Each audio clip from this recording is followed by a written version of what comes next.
同样都是老年人，为什么有的人满面红光，每天乐呵呵的，好像什么烦恼都没有，而有的人呢，却是一身是病，整天愁眉苦脸，看什么都不顺眼。这个问题很有意思，相信很多人第一反应就是这还不简单吗？有钱的自然乐呵，没钱的自然愁苦。但我告诉你们，根本不是这么回事。你去看那些家财万贯的，天天睡不着觉，大把吃药的，到处都是。这背后的根本原因不在于物质，而在于你这个人灵魂没电了。现在年轻人喜欢用一个词叫充电，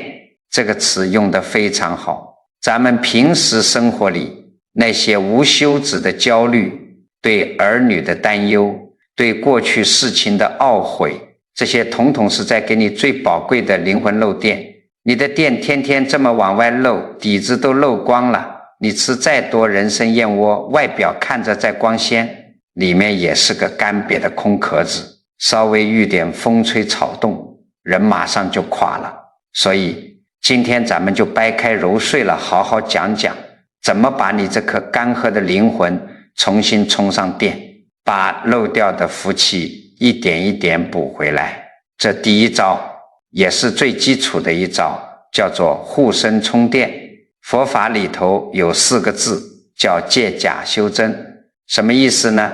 我们的灵魂就像是电池里面真正能放电的那个芯，而我们现在坐在这里的这个肉身躯壳，那是假合的皮囊，是早晚有一天要坏掉，要还给天地的。它就像是保护电芯的那个外壳。但是很多人一听说肉身是假的，是虚幻的，就觉得身体不重要了，可以随便糟蹋，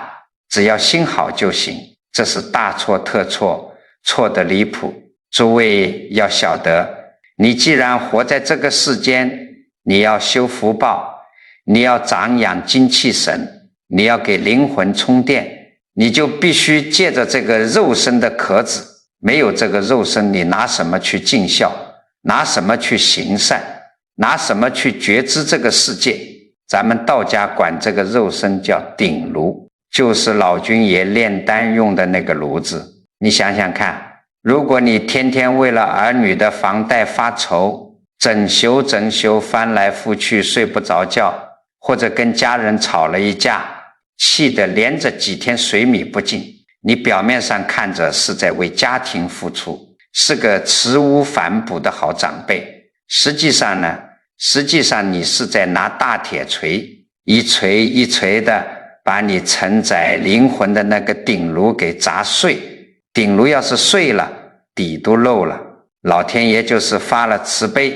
想给你充点福报和好运进来。你想想你能往哪儿装？根本装不住嘛，水倒进去就漏了，电冲进去就跑了。所以很多人老了活受罪，病痛缠身，根本原因是不懂得知止，不懂得疼惜自己这个唯一的鼎炉，为了世俗的名利，为了儿孙的牵挂，把好好吃饭好好睡觉当成了可以随便糊弄的儿戏。这就是人生最大的漏电。你要给灵魂充电，第一步绝不是让你花大价钱去买什么补品，更不是让你立刻跑到深山老林里去打坐清修，而是老老实实回到你的饭桌前，回到你的枕头上，吃饭的时候把那些乱七八糟的心事算计全都放下，不要一边扒饭一边骂骂咧咧，一口一口专心把饭嚼碎，安安稳稳地咽下去。这就叫护持鼎炉。睡觉的时候，哪怕天塌下来，儿女遇到天大的坎，只要到了那个终点，你也得闭上眼睛，先睡你的觉。你只有睡踏实了，精气神养足了，第二天你才有智慧和定力去帮他们出主意。你非要逞强把身体熬垮了，最后不但帮不上半点忙，还要躺在病床上拖累一家人，那不仅是没福气，那叫造了极大的恶业。老祖宗留下一句话叫不忘坐牢，就是告诉你千万不要无谓地透支自己，要知道什么时候该停下来，护住这个身体的底线，把电池的壳子修补好。这是咱们灵魂充电最浅显，却也是绝不能跳过去的第一步。但是话又说回来，老头子我也遇到过不少人，他们跟我抱怨说，我每天按时吃饭，吃的也挺讲究，觉也睡得香，身体保养的挑不出毛病，可为什么我只要一坐在家里的沙发上，就觉得心里堵得慌，莫名的烦躁，感觉浑身的力气一点点被抽干了。诸位啊，你要晓得，就算你护住了内里的顶炉，如果你身外的一样东西没处理好，它照样会像吸血鬼一样，在无形中把你灵魂的电量吸得一干二净。这究竟是什么？要命的东西在作怪。佛法里有个非常重要的词，叫依报随着正报转。什么意思呢？正报就是你这个人，你的心念，你的身体；依报就是你依靠着生存的环境，你的房子，你的衣服，你身边的物件。你这个人是什么样，你周围的环境就会变成什么样。反过来，你身边的环境也是你内心福报的一面镜子。很多人老了特别喜欢攒东西，家里那些用不上的破烂几年都不穿的旧衣服堆得连个下脚的地方都没有。你以为你这叫节约，叫会过日子？你要晓得，这些已经坏掉的没有生命力的死物，上面带着极重的阴气和衰气。你每天生活在这样的屋子里，你的灵魂就像是泡在一潭死水里，身上的活人气机一天一天被这些死物给吸干了。我给你们讲讲前几年遇到的一件事。有一位姓李的老先生，退休前是中学的老教师，一辈子教书育人，受人尊敬。可是退了休以后，李大爷身上出了个毛病。什么毛病呢？就是什么都舍不得扔，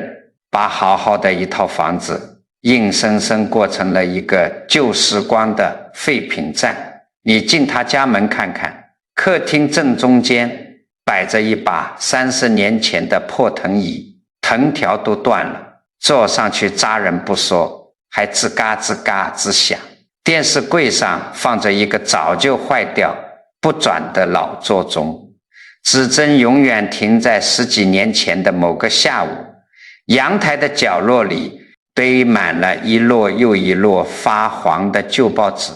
还有各种空纸箱、旧鞋底。他老伴儿每次说要扔，李大爷就急眼，说这都是我一辈子的回忆，扔了他们就是丢了咱们过去的苦日子，你们这些人就是不懂感恩。但是结果呢，李大爷守着这一屋子的回忆，日子过得并不舒坦，因为屋子里东西太多，常年照不进阳光，总是弥漫着一股说不清的霉味和灰尘味。李大爷自己呢，精气神是一天比一天枯竭，他患上了非常严重的失眠，整宿睁着眼看着天花板，脑子里像放电影一样，全是对过去那些鸡毛蒜皮小事的追悔。一会儿感叹时光不饶人，一会儿又多愁善感，觉得自己老了没用了。不仅如此，他还整天唉声叹气，觉得胸口压着一块大石头，喘不过气来。老伴实在受不了这种压抑的气氛，有一天趁他不在家，叫了个收废品的，想把那堆旧报纸和破藤椅偷偷处理掉。谁知道李大爷正巧回来，撞见了，这一下可炸了锅了。李大爷觉得老伴儿这是在要他的老命，两人大吵了一架，吵得差点把桌子掀了。最后李大爷指着老伴儿说，你今天要是把这些东西扔了，我就跟你没完。老伴儿也是委屈的直掉眼泪。好好的一个家，因为一堆破铜烂铁弄得像个冰窖。这架吵完，李大爷心里堵得慌，饭也没吃，一个人负气出了门，不知不觉就走到了市郊的一座古寺里去散心。那天下午寺里没什么人，他走累了，就坐在寺庙的课堂里歇脚。他坐在那四下一打量，突然愣住了。这课堂有多大呢？比他家客厅还大，可是里面除了一张简单的木桌、几把椅子、一把茶壶，什么多余的东西都没有。墙上是白的，地上是干干净净的青砖。可是就是在这空无一物的大屋子里，李大爷突然觉得心里那块压了几个月的大石头一下子搬开了。他深吸了一口气，觉得无比的清爽，无比的心安。正发呆呢，寺里的一位当家师傅走了进来，给李大爷倒了一杯茶。师傅看他眉头紧锁，脸色灰暗，就坐下来陪他聊了几句。李大爷把家里的郁闷事、自己的失眠和不舍得扔东西的纠结一股脑儿全倒了出来。师傅听完微微一笑，指着这空荡荡的课堂说了几句极其厉害的话。师傅说，老先生，你看我这屋子空吧，但你坐在这里是不是觉得心胸开阔？佛法里讲，过去心不可得，你以为你留在家里的是回忆，其实你留住的是过去的业力。那些坏掉的钟表、发霉的报纸、不能坐的破椅子，他们在时间里已经死掉了，他们身上带着的是死气和衰气。你每天睁眼闭眼看着他们，你的心神就一直被死死拴在过去，你的魂魄天天在跟这些烂东西纠缠。你这不是在念旧，你这是在拖着过去的烂账不撒手，任由这些死物把你身上的活人气血一点一滴的抽干。你不失眠，谁失眠？师父顿了顿，又说，把破烂清空，风水才能流转，把屋子打扫干净，正气才能进来。你舍不得扔，就是在给自己造一个困住灵魂的牢笼啊！李大爷听完这番话，犹如醍醐灌顶，脑子里嗡的一声全明白了。他端起茶杯一饮而尽，转身就往家里走。一进家门，李大爷二话不说，自己找来几个大编织袋，把家里的破烂还有抽屉里攒了3、4年的过期烂药通通装进袋子里，亲自拎下楼扔进了垃圾站。老伴儿在旁边看着都惊呆了。诸位，你们猜怎么着？当天晚上把这些破烂清理干净后，李大爷觉得家里的空气都变甜了，客厅显得又大又亮堂。那天夜里，他躺在床上，没有任何胡思乱想，一觉睡到了大天亮。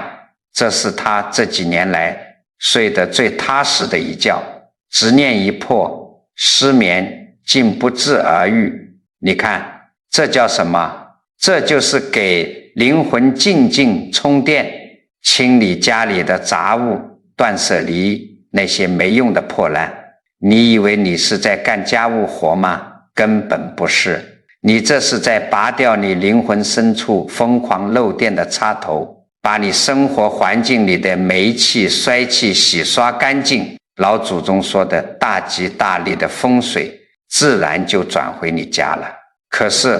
外面的死物清理干净了，有的人还是觉得心累，觉得烦。为什么？因为家里虽然没有破铜烂铁了，但有个比破铜烂铁更要命的东西在耗着你。这究竟是什么？我告诉你们，这个东西就是你身边不对的人，以及那些理不清的人情羁绊。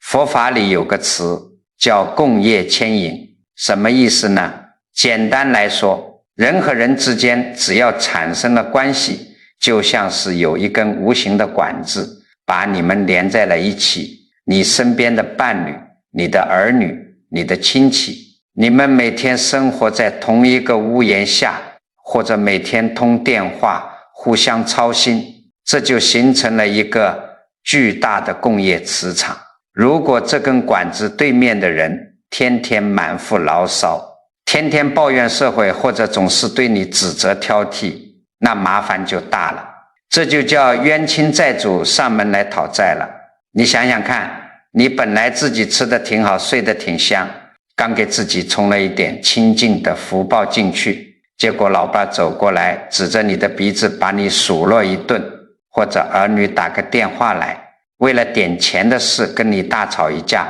你心里觉得委屈啊，你非要去争个对错，非要证明自己是好心，于是你开始反驳，开始生气，开始跟他们纠缠。诸位啊，就在你张嘴去争去怨的那一瞬间，你灵魂里好不容易攒下来的那点电量，顺着那根无形的管子，瞬间就被对方给吸干了。你们俩这就叫在恶业里互相消耗，一起往泥潭里下坠，这就叫被恶缘给抽干了。面对这种要命的消耗，咱们老祖宗是怎么做的呢？我给大家讲一段历史的故事。南北朝那个时期，天下大乱，今天你当皇帝，明天他带兵造反，朝代更迭的特别快。在那个乱世里，最风光但也最危险的就是那些手里有兵有权的门阀大族。当时很多世家大族为了保住自己的荣华富贵，都在疯狂地做一件事，联姻，也就是让自己的儿子娶权臣的女儿，让自己的女儿嫁给带兵的大将军。大家觉得结成了亲家，互相攀附，在这个乱世里不就有靠山了吗？不就能保住家族的富贵了吗？当时有一位非常有名的大儒叫颜之推，颜家世代读书，是受人尊敬的书香门第。颜之推手底下的那些族人晚辈们看着别的家族通过联姻飞黄腾达，一个个也都蠢蠢欲动，觉得眼红，他们就跑来找颜之推商量，说咱们家名声这么好，如果也能让家里的年轻一辈去跟当朝最得势的那些大将军大权臣结个亲家，攀附一下，那咱们颜家以后在这乱世里绝对是横着走，要风得风，要雨得雨啊。你们猜颜之推是怎么反应的？颜之推一听，吓出了一身冷汗，立刻把全家族的人都叫到祠堂里，严厉地定下了一条死规矩：颜家子孙绝不允许与那些权倾朝野的豪门大族联姻攀附。不仅如此，他还专门写下了流传千古的颜氏家训，把这件事当成家规，世世代代传下去。族里的年轻人不理解啊，觉得老爷子老糊涂了，放着大好的靠山不找，这不是死脑筋吗？颜之推看着这群年轻人，叹了口气，给他们讲透了这背后的因果。颜之推说，你们只看到了那些权贵人家眼前的风光，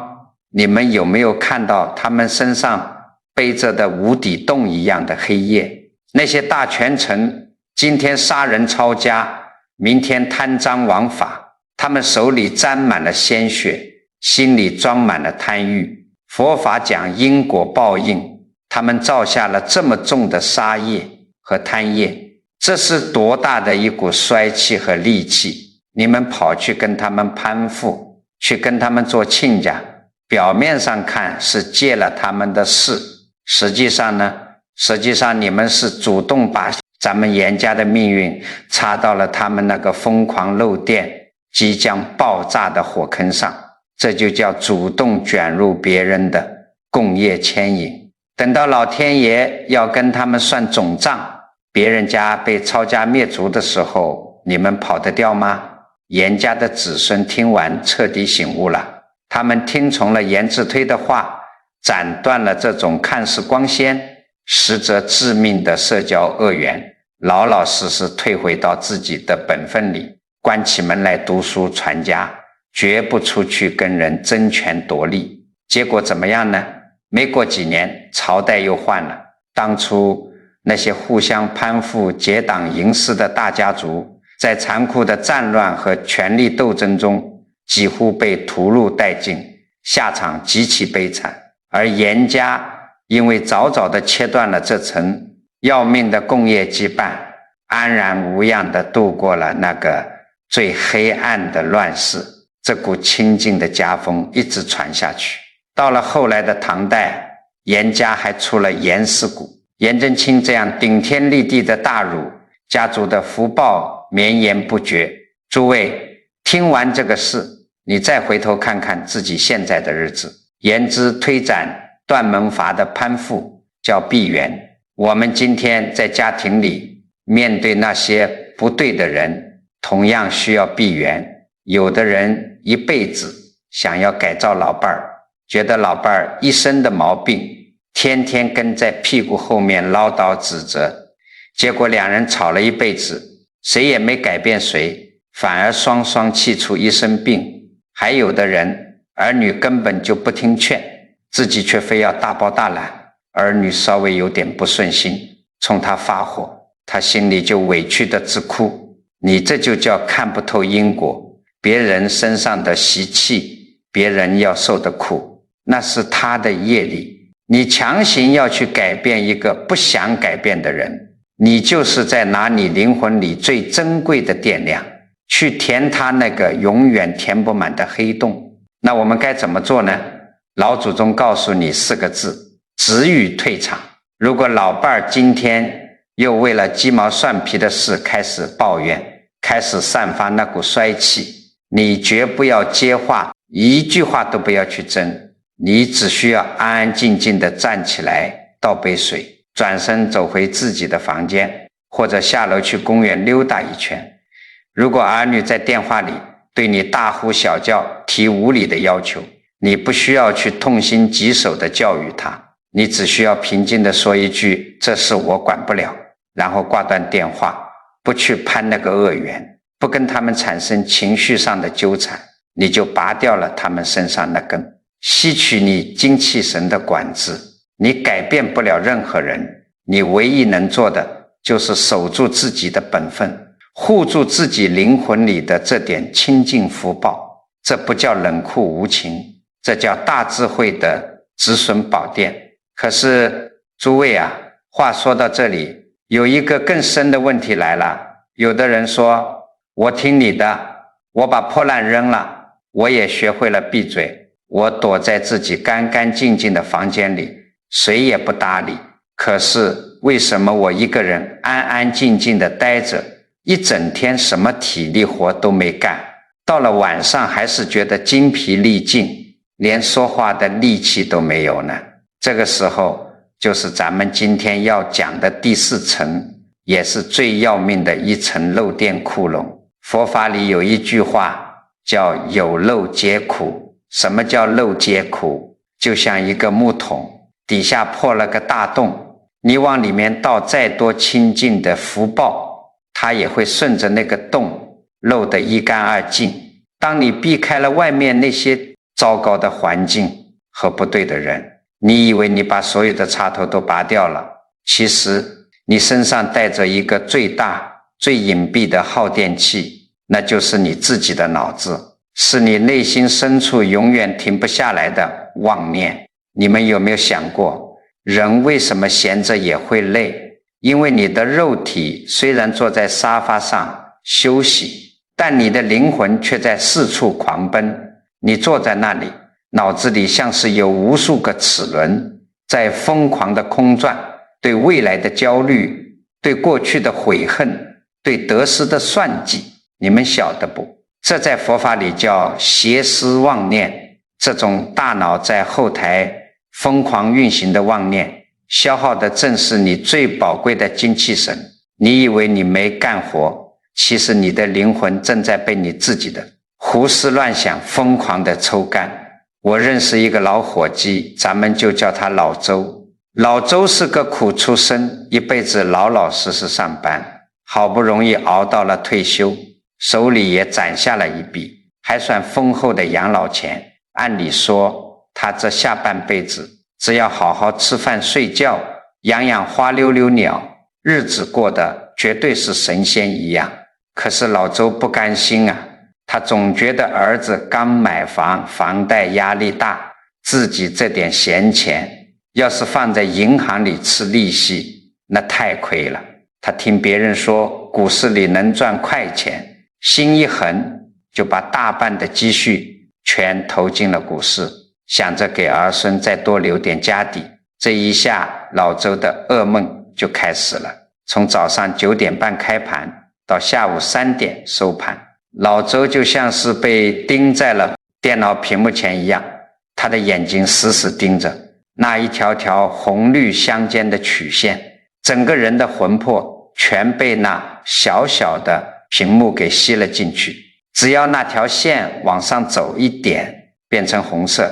老周就兴奋得满面红光，中午哪怕吃白水面条都觉得是甜的。只要那条线往下跌一点，变成绿色，老周的心就像是被扔进了冰窟窿，脾气暴躁的像个炸药桶，谁跟他说话他都要骂人，甚至气得能把手里的茶杯砸碎。诸位，你想想，老周一天坐在椅子上，连步子都没挪过，但他一天经历了多少次狂喜和绝望，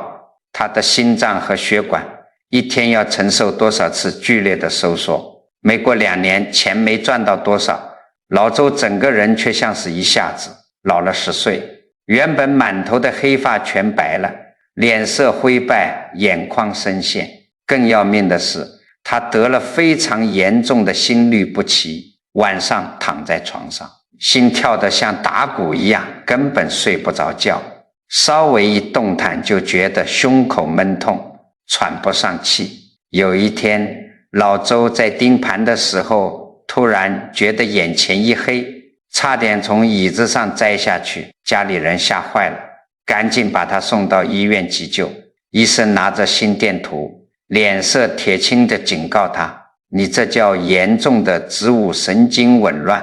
心血已经被熬干了，你要是再这么大喜大悲地折腾下去，随时都可能猝死，连抢救的机会都没有。躺在病床上看着天花板，老周害怕了。他突然意识到自己拿最宝贵的命去换屏幕上那些虚无缥缈的数字，简直是天底下最亏本的买卖。出院回到家，老周做了一个极其艰难的决定，他强逼着自己把所有的炒股软件全部卸载了，把电脑的电源线拔了，扔进柜子里。刚开始的那半个月，老周简直生不如死。到了9点半，他浑身上下就像有几万只蚂蚁在爬，难受的坐立不安。他的手总是不自觉地想去摸手机，脑子里疯狂地猜想，今天大盘是涨了还是跌了。这其实就是佛法里说的，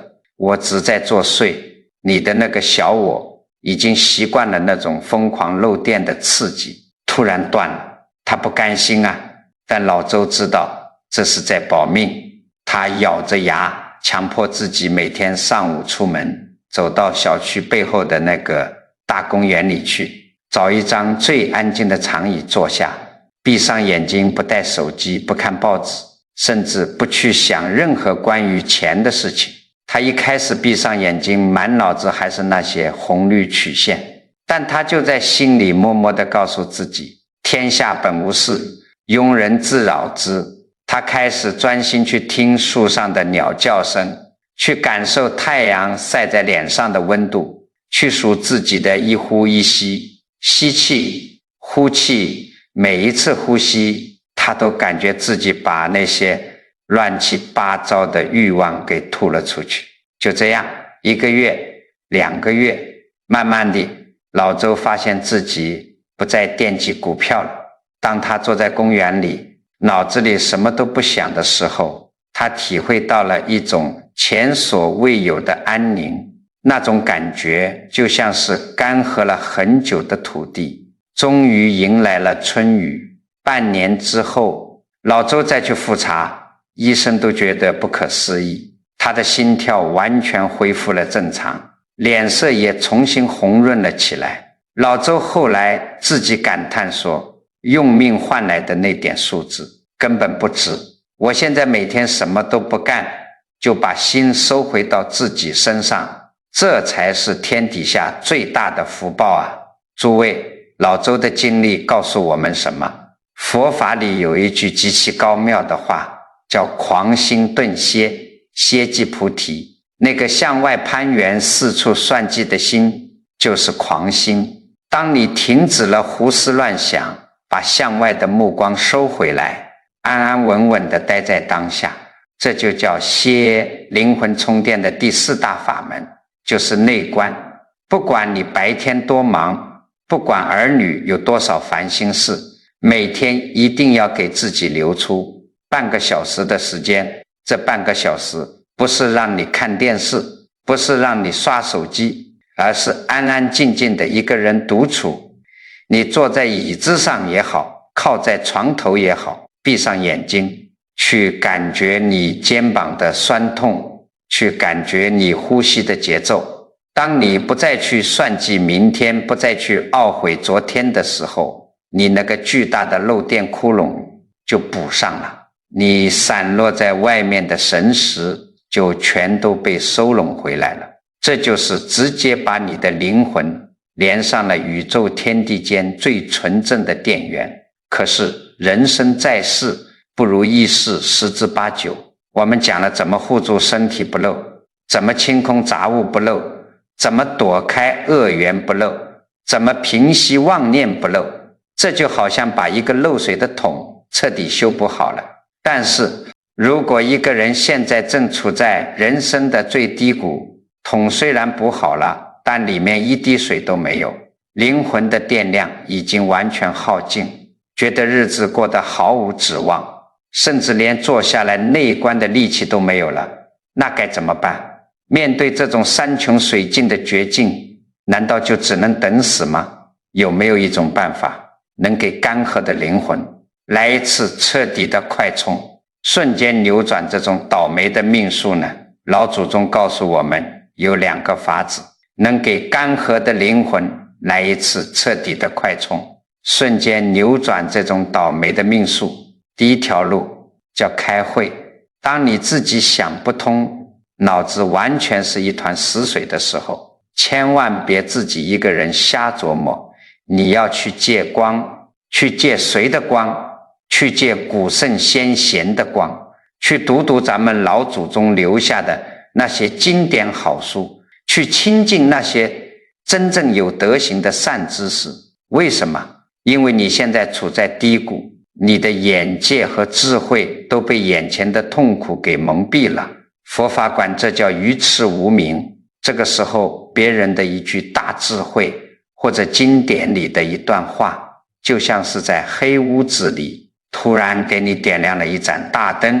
一下就能把你点醒，把你从下坠的深渊里拉回来。但这还不是最猛的一招，灵魂充电最急速最强大的一招，佛法里叫做无相布施。什么叫无相布施？就是你去帮别人做了一件好事，但是你心里根本不图回报，你不图人家对你感恩戴德，不图老天爷给你升官发财，甚至帮完之后你自己转头就把这事给忘了，绝不到处去跟人显摆。这就叫无相。很多人觉得我都这么惨了，我都泥菩萨过河，自身难保了，你还让我去帮别人。诸位啊，这恰恰是老祖宗留给咱们最顶级的改命心法。人在最缺电的时候，如果你满脑子都是我好惨，老天爷对我不仅不公，你的心量就缩成了一个针眼，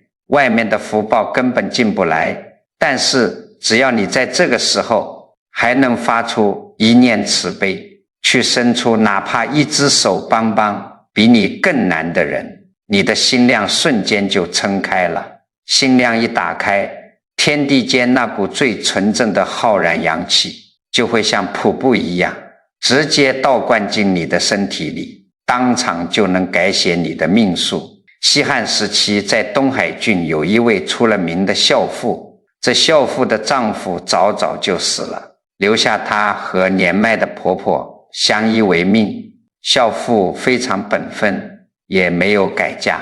十几年如一日，把婆婆伺候得无比周到，哪怕自己挨饿，也要让婆婆吃上一口热饭。婆婆看着年轻的儿媳妇为了自己熬干了青春，心里非常痛苦。婆婆觉得自己这把老骨头就是拖累儿媳妇的包袱，为了让儿媳妇能放下包袱去改嫁，寻个好人家，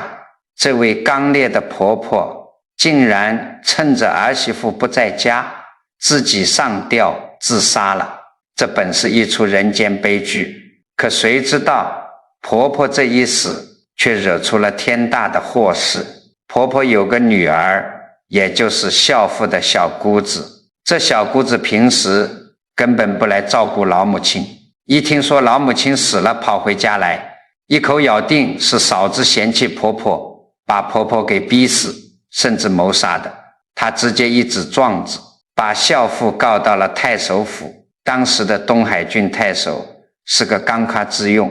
不分青红皂白的人，他一看人命关天，为了彰显自己办案严厉，直接就对孝妇大刑伺候，屈打成招，判了孝妇死罪。眼看着一个天大的冤案就要做成了。这时候太守府里有一个叫愚公的小官，他是负责复核案件的小法官。愚公平时在民间走访，深知这孝妇的为人，一看案卷立刻就知道这是个天大的冤假错案。愚公抱着这厚厚的案卷直接冲进太守的大堂，据理力争，把孝妇怎么孝顺，婆婆怎么不忍心拖累的缘由一条一条摆在太守面前。可是太守为了面子死活不认错，执意要杀孝妇。愚公急了，他在太守府门前抱着案卷放声大哭。一个大男人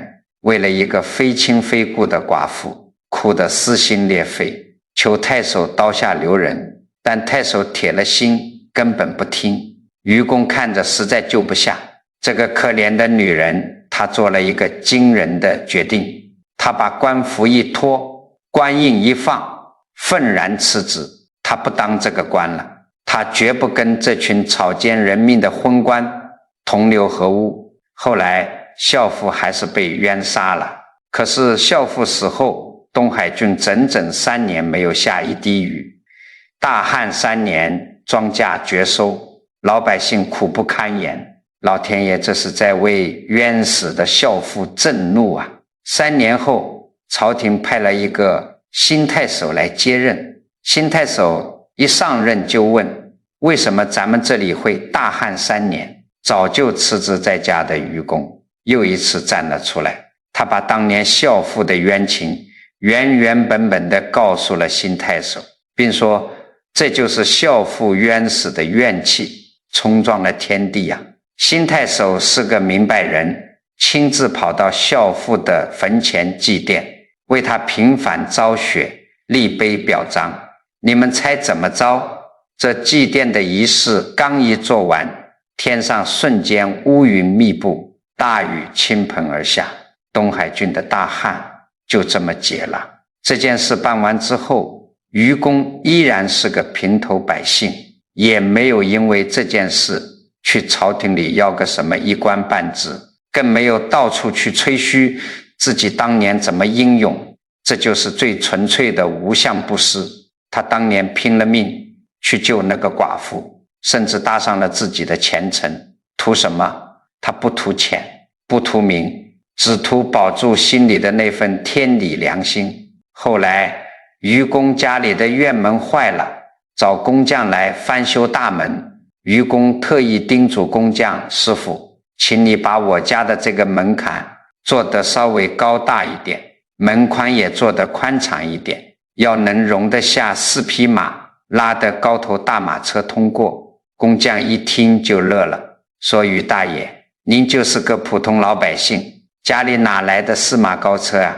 愚公摸着胡子，平静地说：我这一辈子在衙门里断案，从来没有冤枉过一个好人，更没有为了私利害过别人的性命。我积下了这份阴德，老天爷看得见，我的子孙后代里必定会出能够乘坐高头大马车的大贵人。果不其然，几十年后，愚公的儿子于定国一路高升，最后官至西汉的丞相，封侯拜相。于家的子孙世世代代都是朝廷里的达官显贵。诸位，你想想，愚公当年辞官救人，难道是为了自己儿子将来当丞相吗？如果他当时是抱着我救了他，菩萨就会让我儿子升官。这种交易的心态去做，这叫有相布施，是带着贪念和算计的。带着算计去做好事，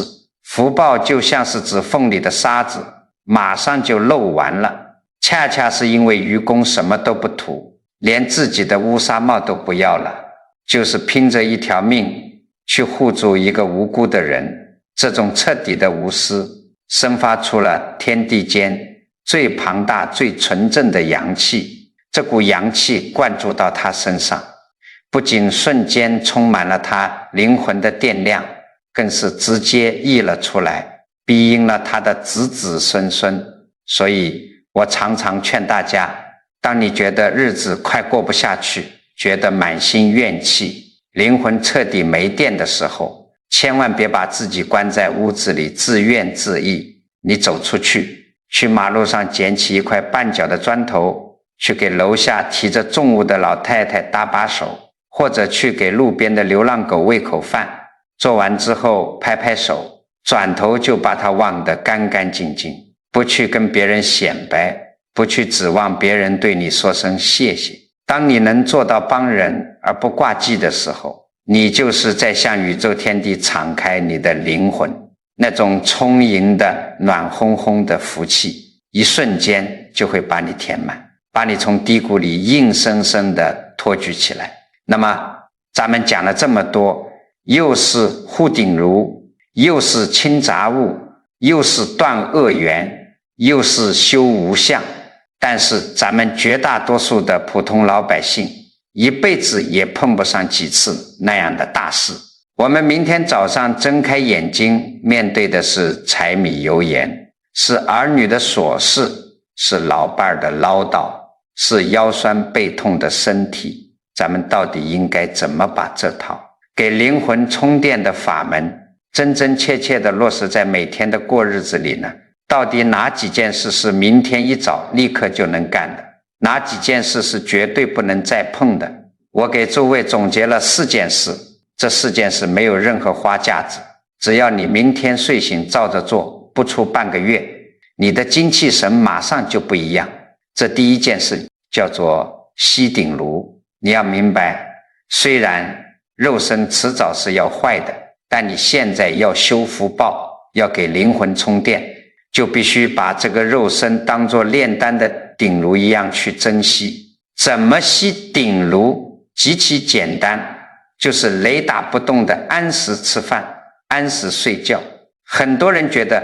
吃饭睡觉算什么本事？我告诉你，到了60、70岁，能把这2件事干好，就是天大的本事。从明天开始，坐在饭桌前，绝不许生闷气，更不许在饭桌上教训晚辈。你要把所有的注意力都放在这口饭上，一口一口把饭嚼碎了咽下去，去体会食物里的生气。到了晚上该睡觉的钟点，就算天塌下来，就算儿女的房贷还不上了，工作丢了，你也给我闭上眼睛先睡。有的人在床上翻来覆去，觉得我不操心就是不负责任。诸位，你想想，你今天发愁能筹出钱来吗？你今天熬夜把鼎炉砸了，明天血压升高生病住院，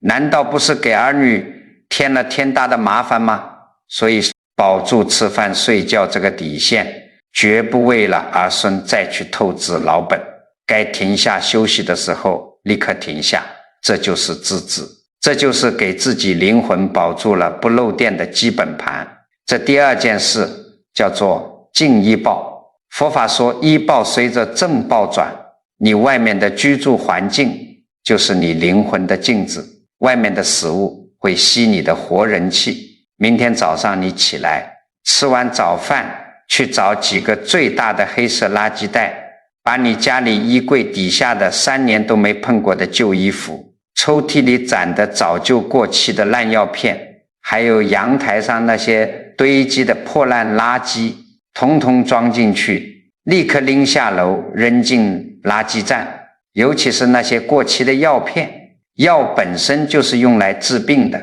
他身上带的都是病气和衰气，你把它攒在家里，就是在给自己的灵魂下毒。你扔这些东西的时候，心里可能舍不得，觉得这是糟蹋钱。诸位啊，你要在心里明明白白地告诉自己，我扔的不是钱，我扔的是心里的煤气，是我对衰老的恐惧，是对过去苦日子的贪恋。把你生活环境里这些阴暗的死物彻底清空了，然后自己出门去有山有水有大江大河的大自然里溜达一圈，换换气。等你再回到家，看看干干净净亮亮堂堂的屋子，你会发现连呼吸都痛快了，你的风水一顺，灵魂里的电量马上就冲进来了。这第3件事叫做断攀缘。咱们前面说了，人际关系里的工业牵引最耗精气神。我们这辈子最深的情执就是总想去改变身边的人。明天你在家里，如果老伴儿又因为菜咸了淡了开始唠叨抱怨，或者儿女在电话里跟你发牢骚甩脸子，你记住4个字：闭嘴转身。你一句话都不要去接，一句对错都不要去争，你只需要安安静静地挂掉电话，或者站起身来，走回你自己的房间，把门关上。每天必须给自己留出半个小时绝对独处的时间，在这个屋子里你什么都不干，不看报纸，不听广播，就静静地坐着，去感觉你自己肩膀的酸痛，感觉你自己的呼吸，把你刚才在外面受的委屈，想要反驳的念头全给深深的掐断。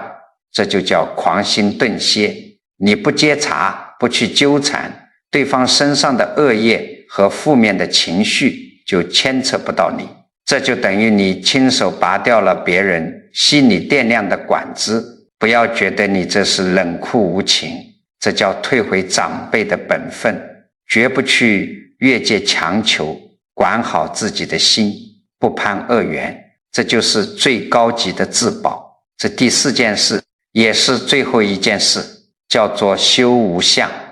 如果你现在觉得自己晚年凄凉，日子过得毫无指望，觉得自己什么用都没有了，明天开始去找几本老祖宗留下来的经典好书，每天翻开读上几页。当你看不透世事的时候，这就叫亲近善知识，借着古人的大智慧去破除你自己脑子里转不出来的愚痴。看完书，你出门去溜达，去买菜，在路上遇到了提重物的老太太，遇到难处的人，你顺手帮一把，或者在小区里看到地上有一块容易绊倒人的碎玻璃，你悄悄把它捡起来扔进垃圾桶。做这些小善事不难，难在最后一步，你帮完之后立刻转头就走，把它忘得干干净净，绝不能发朋友圈去显摆，绝不能回了家跟老伴和儿女邀功，说我今天做了什么大好事，积了什么德。这叫无相布施，行善而不留下任何执着的痕迹。诸位要晓得，你要是指望着老天爷因为这块玻璃就奖励你长寿，指望儿女因为你行善就更孝顺你，只要你心里有了这种交易的念头，有了所求，你冲进来的这股电量瞬间就全漏光了。只有不图名，不图利，不求回报的顺手一帮，天地间那股最浩然的纯阳之气才会死死地锁在你的灵魂里，让你的晚年真正的百病不生，福泽绵长。按照这4件小事把你的日子重新理一遍，你的灵魂怎么可能还会缺电呢？那么人活这一辈子忙忙碌碌，到底图个什么？你仔细去想一想，100年之后，哪怕你是家财万贯，你走的那一天，存折你带不走哪怕1分钱，房子你带不走哪怕半块砖，甚至连你这具辛辛苦苦熬了一辈子的肉身皮囊也得原封不动地还给天地。你唯一能带走的就是你这颗灵魂里装进去的那些清净福报。佛法里有句话叫万般带不走，唯有业随身。你前半生都在往外求，求儿女成才，求家庭富贵，求面子好看，结果求来求去，把自己的底子全求漏了。到了这人生的下半场，你要是还看不透，还任由自己的电量那么哗哗的往外漏，那真是太糊涂了。所以啊，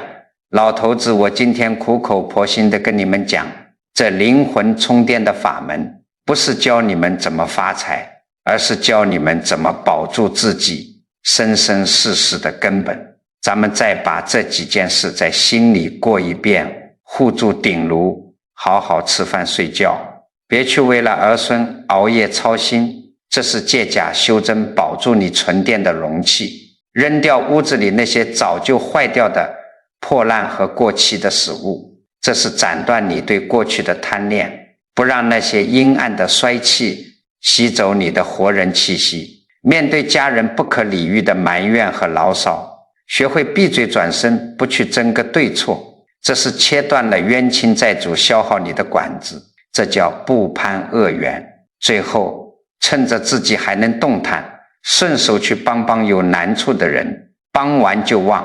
绝不去老天爷那里讲条件图回报，这叫无相布施，是给你干涸的灵魂通上了天地间最大的正气。你把这几步做踏实了，你就是一个满电的人。人老了，你要学会知止，要知道什么时候该停下来，你要学会舍得，舍掉那些虚妄的牵挂，才能得到灵魂的大自在。你只有把自己这块电池充满电了，你身上这股浩然正气才能真正去照亮你的子孙，去庇荫你的家族。你自己要是一个千疮百孔的漏电壳子，整天唉声叹气，你拿什么去爱别人？诸位啊，今天南老师絮絮叨叨说了这么多，你要是觉得这番话听进去了，能在你心里点亮一盏小灯，解开你心里的某一个死结，你不妨给南老师点个关注。咱们在这个清净的道场里常来常往，结个善缘，老头子陪着你们一起长养咱们的福报。另外，听完今天这些话，我希望大家不要听过就算了，咱们得有个实际的行动。我希望大家在下面的评论区留下一句实实在在的承诺。你仔细看看身边，打算今天一放下手机就去扔掉家里的哪件破烂，或者以后面对家里哪一个人的抱怨，你决定立刻闭嘴转身，绝不接话，不要怕，大胆地把它写下来。你只要写下这句话，这就是你斩断恶业，给自己灵魂充电的第一步。咱们互相见证，互相勉励，祝愿大家都能养出一身浩然的正气。